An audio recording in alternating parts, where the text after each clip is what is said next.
Dictation 5 second बाद start होगा।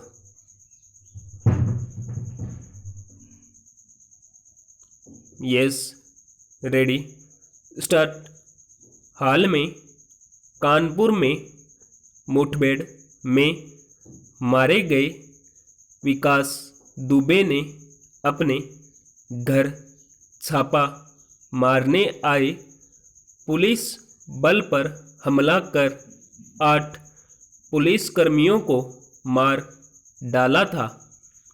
तब यह सवाल उठा था कि जिस अपराधी पर करीब 5 दर्जन अपराधों के मुकदमे चल रहे थे, वह जेल से बाहर कैसे था।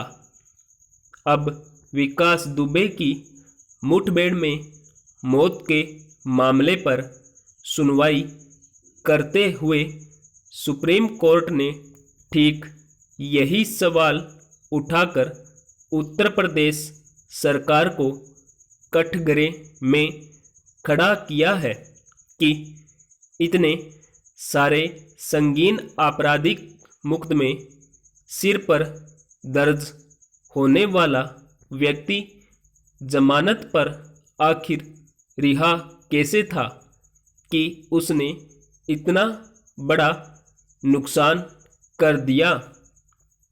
इस पर हैरानी जताते हुए अदालत ने साफ शब्दों में कहा कि यह संस्थान या व्यवस्था की नाकामी को दर्शाता है। यूं इस समूचे मामले के सामने आने और काफ़ी मशक्क़त के बाद पकड़ में आए विकास दुबे के मुठभेड़ में मार डाले जाने के बाद यह सवाल सबके ज़हन में था कि जो पुलिस किसी एक मामले में इतनी सक्रियता के साथ उसके खिलाफ कार्रवाई कर सकती है, उसने इतने लंबे समय से कई संगीन मामलों में लिप्त पाए जाने के बावजूद उसे खुला कैसे छोड़ा हुआ था। पैरा, दरअसल यह एक जग जाहिर स्थिति रही है कि स्थानीय स्तर पर उभरे अपराधियों को कई बार पहले किसी एक नेता का संरक्षण मिलता है, फिर अपराध की दुनिया में ही कद बढ़ने के बाद वह अलग अलग पार्टियों में प्रभावशाली पदों पर बैठे नेताओं तक अपनी पेठ बना लेता है। राजनीतिक शख्सियतों के बीच अपराधियों को जाने अनजाने कई वजहों से मिलने वाली सह की वजह से ही विकास दुबे जैसा व्यक्ति अपराध की दुनिया में अपने पांव फैलाता रहता है और शासन तंत्र में ऊंची पेठ का इस्तेमाल करके आज़ाद घूमता रहता है।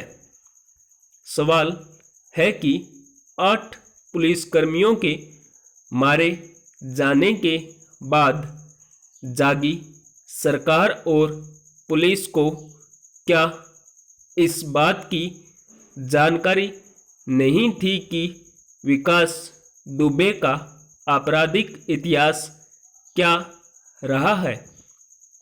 थाने में घुसकर किसी की हत्या करने से लेकर बेहद गंभीर प्रकृति के अपराधों सहित 65 अन्य मुकदमे जिस व्यक्ति पर चल रहे हों, उसे लेकर सरकार और पुलिस इतने समय तक आंखें मुंदे रही तो इसके क्या कारण थे?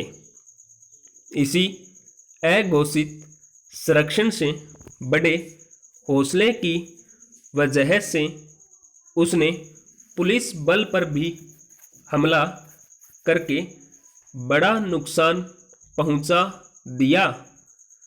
तब जाकर पुलिस ने जो सख्ती दिखाई, अगर वह सक्रियता पहले दिखाई गई होती तो मुठभेड़ में मारे जाने के बजाय कानूनन उसे सजा के अंजाम तक पहुंचाया जा सकता था। तेरा विडंबना यह है कि इस तरह की लापरवाही की वजह से समूचे राज्य सरकार और संस्थान की जो बदनामी होती है, उसकी विश्वसनीयता पर सवाल उठते हैं। उसे ध्यान में रखना न नेताओं को जरूरी लगता है न पुलिस महकमे को।